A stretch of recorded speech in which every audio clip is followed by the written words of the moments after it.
नमस्कार, 20 मिनट 20 खबर में आपका स्वागत है। आपके साथ मैं हूं स्वप्निल। बुलेटिन में हम आपको प्रदेश से लेकर देश के अलग अलग हिस्सों की खबर दिखाएंगे। साथ ही आपको यह भी बताएंगे कि दुनिया भर में क्या कुछ चल रहा है। तो चलिए शुरू करते हैं 20 मिनट में 20 खबरों का सिलसिला। सबसे पहले खबर अपने प्रदेश राजस्थान की। जोधपुर से एक हैरान करने वाला वीडियो सामने आया है। वहां एम्स अस्पताल के बाहर एक लड़की ने चाय का ठेला लगाने वाले बुजुर्ग घेवर राम देवासी पर गर्मा गर्म चाय उड़ेल दी।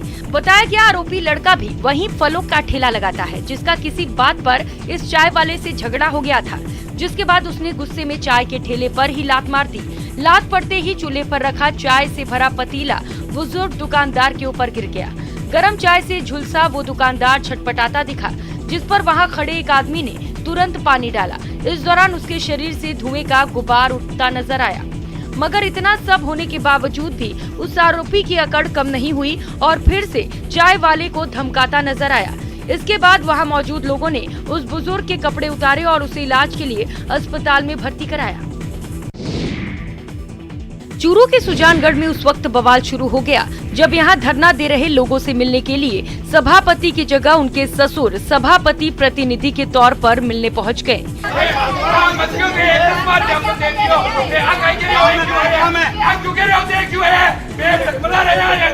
दरअसल यहां के वार्ड नंबर 31 में मुख्य बाजार के पास बीदावतों की कोटड़ी की गली में बरसाती पानी की वजह से कीचड़ जमा हो गया था। उसी को लेकर यहां की महिलाओं ने लोहिया मार्ग पर जाम लगाकर सड़क बनाने की मांग शुरू कर दी। इस बीच पार्षद ममता ओझा भी प्रदर्शनकारियों के बीच पहुंच गयीं और धरने पर बैठ गयीं। इसी दौरान इन लोगों ने सुजानगढ़ नगर परिषद के सभापति नीलोफर गौरी के मौके पर आने की मांग शुरू कर दी, लेकिन काफी हंगामे के बाद भी नीलोफर गौरी मौके पर नहीं पहुंची और उनकी जगह उनके ससुर मोहम्मद इदरीश गौरी सभापति प्रतिनिधि के तौर पर पहुंच गए। इसी से नाराज होकर लोगों ने मोहम्मद इदरीश गौरी से सवाल जवाब शुरू कर दिया कि वो किस हैसियत से यहाँ आए हैं और नीलोफर गौरी क्यों नहीं आ रही।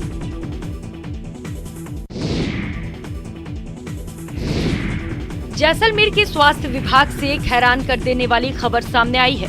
यहाँ एक ही कुर्सी के दो अधिकारी हैं। इसका मतलब ये है कि यहाँ एक ही पद पर 2 अधिकारी तैनात हैं। दरअसल इन दिनों जैसलमेर में एक नहीं 2 CMHO अपनी सेवा दे रहे हैं। एक राज्य सरकार के आदेश का पालन कर रहे हैं तो दूसरा कोर्ट के स्टे की वजह से इस वक्त यहीं तैनात है। बात यह है कि यहाँ राज्य सरकार के आदेश के तहत डॉक्टर कुणाल साहू ड्यूटी कर रहे हैं और उधर अपने ट्रांसफर ऑर्डर पर हाईकोर्ट से स्टे लेकर डॉक्टर कमलेश चौधरी भी इस वक्त यहाँ के CMHO बने हुए हैं। हाईकोर्ट से स्टे ऑर्डर और राज्य सरकार की ओर से ट्रांसफर की वजह यहाँ काम कर रहे दोनों CMHO का कहना है कि भले ही उन दोनों को एक ही दफ्तर में बारी बारी से बैठना पड़ रहा है, लेकिन वे दोनों बेहतर तालमेल के साथ काम कर रहे हैं। जैसा कि कोरोना की तीसरी वेव आ रही है और तीसरी वेव आ रही है, तो जो भी 15 से 18 साल के बच्चे हैं उन सबको आप अब समय पूर्वक टीके लगाएं। फिलहाल हम लोग इस पे कोरोना के बारे यहाँ पे तो इतने ज्यादा केसेस नहीं आ रहे, लेकिन हम पहले से प्रिपेयर हैं। हमने इसके लिए टीमें बना रखी है। 15 से 18 आयु वर्ग के बच्चों के वैक्सीनेशन में भी राजसमंद जिला प्रदेश में अव्वल है। प्रदेश में कोरोना की तीसरी लहर को रोकने के लिए 1 जनवरी से 15 से 18 एज ग्रुप वालों को जो वैक्सीन लगाने का अभियान शुरू हुआ है, उसमें राजसमंद सबसे तेजी से काम कर रहा है। राजसमंद में 46.2% बालक बालिकाओं को वैक्सीन की पहली डोज लग चुकी है। दूसरे जिले की बात करें तो 15 से 18 एज ग्रुप वालों में बूंदी प्रदेश में दूसरे स्थान पर, जबकि झालावाड़ और चूरू संयुक्त रूप से तीसरे स्थान पर है। आपको बता दें, प्रदेश में वैक्सीनेशन टीमें सरकारी और निजी स्कूलों में जाकर 10वीं और 12वीं क्लास में पढ़ने वाले बच्चों को वैक्सीन लगा रही हैं। इसके साथ ही वैक्सीनेशन सेंटर पर भी उनके लिए खास इंतजाम किए गए हैं। राजसमंद में 73,300 बालक बालिकाओं को वैक्सीनेशन के लिए पंजीकृत किया गया है। इसमें से 33,901 बालक बालिकाओं का वैक्सीनेशन हो चुका है। सरकार द्वारा 3 जनवरी से 15 से 18 साल के बच्चों को टीकाकरण के आदेश दिए थे, जिसके तहत हम प्रथम दिवस को ही हमने हमारे ज़िले के 407 स्कूलों में से 347 स्कूलों में टीम लगा के वैक्सीनेशन का काम शुरू कराया था। भले ही ये दरो दीवार किसी भव्य पुस्तकालय का एहसास न कराती हो, लेकिन सुंदर चित्रों से बने इस छोटे से घर में उतनी किताबें जरूर हैं, जिसे पढ़कर आसपास की महिलाएं और लड़कियां अपने भविष्य की भव्य इमारत बना सकती हैं। अलग अलग चित्रों से सजी ये छोटी सी पुस्तकालय जयपुर के बस्सी गांव में है। इस पुस्तकालय को बनाने वाली कविता का कहना है कि आसपास के 14 से 15 किलोमीटर के इलाके में कोई लाइब्रेरी नहीं होने की वजह से गांव की लड़कियों को पढ़ने में भारी परेशानी का सामना करना पड़ता था और घर के लोग किसी भी लड़की को घर से पढ़ाई के लिए दूर भेजने को हिचकिचा रहे थे। ऐसे में कविता ने अपने ही घर पर अपनी बचत और दूसरों की मदद से एक छोटी सी लाइब्रेरी बना ली, जिससे यहाँ की लड़कियाँ पढ़ लिख सकें। तो मैंने सोचा कि लाइब्रेरी अगर गांव में ही होगी तो लड़कियों को पढ़ने में आसानी होगी। तो मैंने लाइब्रेरी के लिए सर से बात की और हमने लाइब्रेरी खोली और आज लड़कियां पढ़ रही हुई है और बाहर भी जाना नहीं पड़ता। आपको बता दें, इस पुस्तकालय में वर्तमान में 398 किताबें हैं और ये पुस्तकालय सुबह 9 से शाम 5 बजे तक खुला रहता है और यहाँ किताबें मुफ्त में मिलती हैं। इसके साथ साथ आर्थिक आजादी के लिए बस्सी गांव की महिलाएं यहीं पर कढ़ाई करने और खिलौने बनाने का काम भी करती हैं। और अब देख लेते हैं कुछ अन्य राज्यों की खबरें। गुजरात के कच्छ से हैरान करने वाली कुछ तस्वीरें सामने आई हैं। वहां भुज रेलवे स्टेशन रोड पर एक गड्ढे की वजह से लोगों की जान आफत में है। बताया गया कि इस गड्ढे की वजह से वहां 3 दिन पहले भी 4 लोगों की जान पर बनाई थी। इन चारों में कोई उस गड्ढे में गिर गया तो कोई गिरते गिरते बचा। सड़क पर बना ये गड्ढा तो लोगों के लिए जानलेवा साबित हुआ ही, साथ ही वहां भर रहे सीवर के पानी ने भी आने जाने वालों की परेशानी दोगुनी कर दी। गड्ढे से लोगों को सावधान करने के लिए वहां पर बैरिकेडिंग की गई है, लेकिन लोग भी कहां माने। कोई मोटरसाइकिल से आगे बढ़ा तो किसी को सड़क पर पानी भरा होने की वजह से उसे गड्ढे का अंदाजा नहीं लगा और वो गिर पड़ा। कुछ ऐसा ही हश्र साइकिल सवार का भी हुआ। एक शख्स का तो ठेला उस गड्ढे में जाते ही गंदे पानी में गिर गया। पैदल सड़क पार करने की कोशिश भी इस गड्ढे और गंदे पानी ने नाकाम कर दी। कुछ ही घंटे में इतनी घटनाएं होने के बाद वहां एक गार्ड बैठा दिया गया, जिसका काम उस रास्ते की चौकसी करना रहा ताकि वहां से कोई आए जाए ना। गुजरात के सूरत में दक्षिण Gujarat chamber of commerce and industries की ओर से 3 दिवसीय प्रदर्शनी सीटेक्स सूरत इंटरनेशनल टेक्सटाइल एक्सपोर्ट 2022 का आयोजन किया जा रहा है। खास बात यह है कि अंतर्राष्ट्रीय प्रदर्शनी और कन्वेंशन सेंटर में आयोजित सीटेक्स सूरत इंटरनेशनल टेक्सटाइल एक्सपो में इस बार आम लोगों को एंट्री नहीं दी जा रही है। ये एक्सपो सिर्फ और सिर्फ B2B मुलाकातियों के लिए है। इतना ही नहीं, कोविड गाइडलाइंस का यहाँ सख्ती से पालन किया जा रहा है और इस प्रदर्शनी में उन्हीं को एंट्री मिलेगी जिन्होंने कोविड वैक्सीन ले रखी है। इस एक्सपो के आयोजकों का कहना है कि सूरत के संपूर्ण कपड़ा उद्योग के मशीनरी को कवर करने वाले सीटेक्स श्रेणी की ये 6ठी प्रदर्शनी है और इस प्रदर्शनी का मकसद शहर के कपड़ा उद्योग को एक नई दिशा और गति देना है। आयोजकों का ये भी कहना है कि टेक्सटाइल टेक्नोलॉजी और मशीनरी के लिए आयोजित इस प्रदर्शनी का सीधा फायदा सूरत के विकासशील टेक्सटाइल उद्योग को होगा। आज हमारा पहला दिन है एग्जीबिशन में यहाँ पे, बट जो ऑर्गेनाइजेशन देख रहा हूँ मैं एग्जीबिशन की, जो सूरत गुजरात चैम्बर ने जो एफर्ट्स डाले हैं ये पैंडेमिक के टाइम पे। हर साल की तरह इस साल भी गुजरात के पोरबंदर में अरब सागर में तैराकी प्रतियोगिता का आयोजन किया गया। अपनी तरह की इस अनोखी प्रतियोगिता में देश के अलग अलग हिस्सों से आए करीब 600 प्रतिभागियों ने हिस्सा लिया। आपको बता दें, पिछले 22 साल से श्री राम सी स्विमिंग क्लब की ओर से समंदर में तैराकी प्रतियोगिता का आयोजन किया जा रहा है। खास बात यह है कि इस प्रतियोगिता को स्विमिंग फेडरेशन ऑफ इंडिया की ओर से मान्यता भी दी गई है। इस तैराकी प्रतियोगिता के दौरान किसी भी दुर्घटना से बचने के लिए भारतीय नौसेना और तटरक्षक बल और पुलिस के अलावा स्थानीय मछुआरे भी तैनात रहते हैं। बहुत अच्छा इनिशिएटिव है और मेरे ख्याल से ये 21 साल से चल रहा है और पोरबंदर जैसी जगह के लिए एक बहुत बड़ी बात है। इस बार यहाँ पुणे से आए हुए तनिष्क गुडले ने 2 किलोमीटर की रेस सिर्फ 28 मिनट में पूरी की। मैंने 2 किलोमीटर का इवेंट किया और फर्स्ट आया। 28 मिनट में इवेंट कंप्लीट किया। बहुत अच्छा ऑर्गेनाइजेशन है। गुजरात के अहमदाबाद से चौंकाने वाला एक वीडियो सामने आया है। वहां एक पालतू कुत्ते का जन्मदिन मनाना 3 लोगों को भारी पड़ गया और पुलिस ने तीनों लोगों को गिरफ्तार कर सलाखों के पीछे पहुंचा दिया। दरअसल कुत्ते के जन्मदिन के इस पार्टी का वीडियो सोशल मीडिया पर वायरल होने के बाद पुलिस हरकत में आ गई और 3 लोगों के खिलाफ कार्रवाई की। जो वीडियो सामने आया उसमें पार्टी में बड़ी संख्या में लोग नजर आ रहे हैं। पालतू कुत्ते के जन्मदिन के इस पार्टी में मंच सजाया गया था, सिंगर बुलाए गए थे और ढोल नगाड़े भी बजाए गए।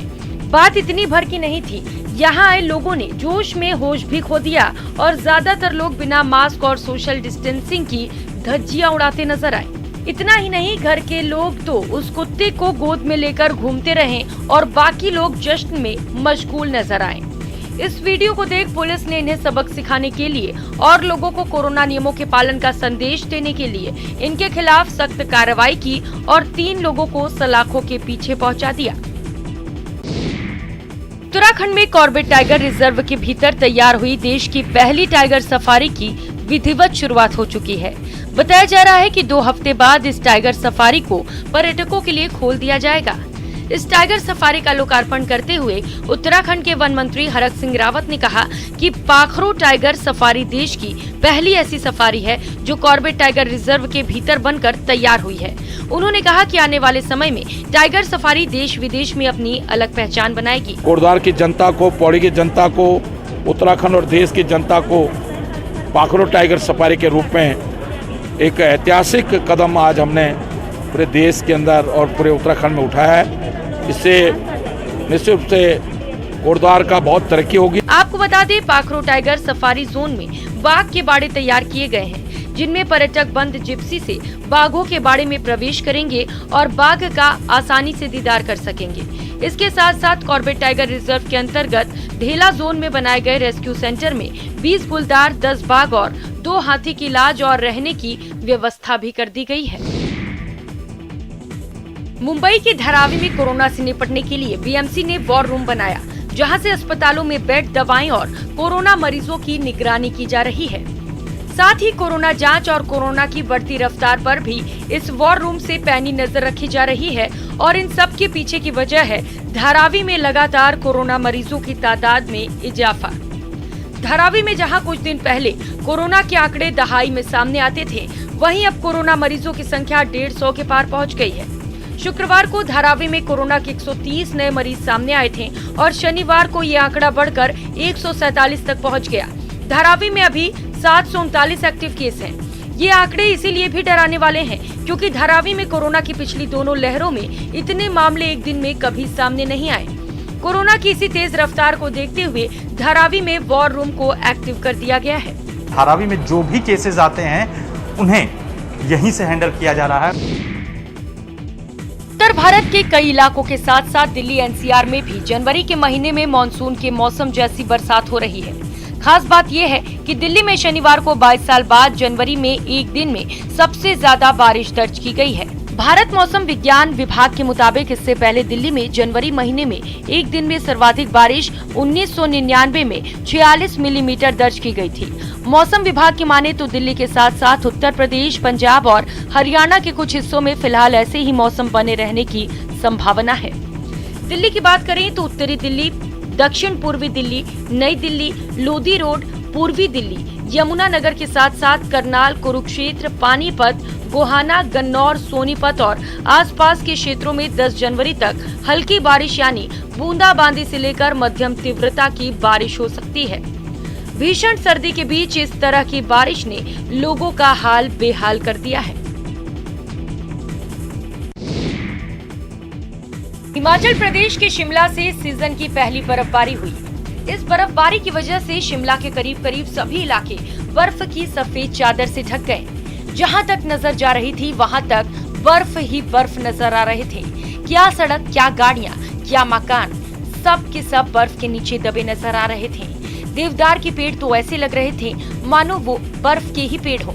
खास बात यह है कि इस बर्फबारी को देखने के लिए शिमला घूमने आए लोग अपने अपने होटलों से बाहर निकल आए। आपको बता दें, इससे पहले शिमला शहर के आसपास ही बर्फबारी हो रही थी। ये पहला मौका है जब इस सीजन में शिमला शहर में बर्फबारी हुई है। यहाँ पर नज़ारा भी देखिए, कितना खूबसूरत यहाँ पर नज़ारा देखने को मिल रहा है। यहाँ पर आप देवदार के पेड़ देखिए किस तरह से बर्फ़ से लदे हुए हैं। जहाँ भी आप नज़र दौड़ाएंगे वहाँ पर आपको जो है बर्फ़ ही बर्फ़ मिलेगी। और यहाँ पर सैलानी देखिए किस तरह से यहाँ पर पहुँचे हैं। जम्मू कश्मीर को धरती का स्वर्ग क्यों कहा जाता है?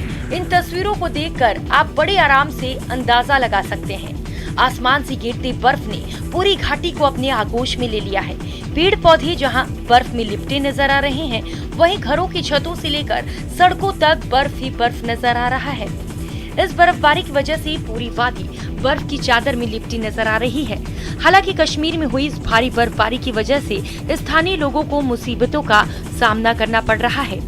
ज्यादातर इलाकों में बर्फबारी ने तांडव मचा रखा है। सितम ऐसा कि लोग अपने घरों में ही सिमट कर रह गए हैं। सड़कें बर्फ से पटी हुई हैं, लिहाजा घरों से निकलना मुश्किल हो रहा है। बर्फबारी और बारिश की वजह से पीने के पानी और भोजन की दिक्कतें तो हो ही रही हैं, साथ ही कई जगह पेड़ गिरने से रास्ता भी ब्लॉक हो गया है। ये रोड ब्लॉक है, रोड के बीच में एक पेड़ गिरा हुआ है और तहसील मंजाकोट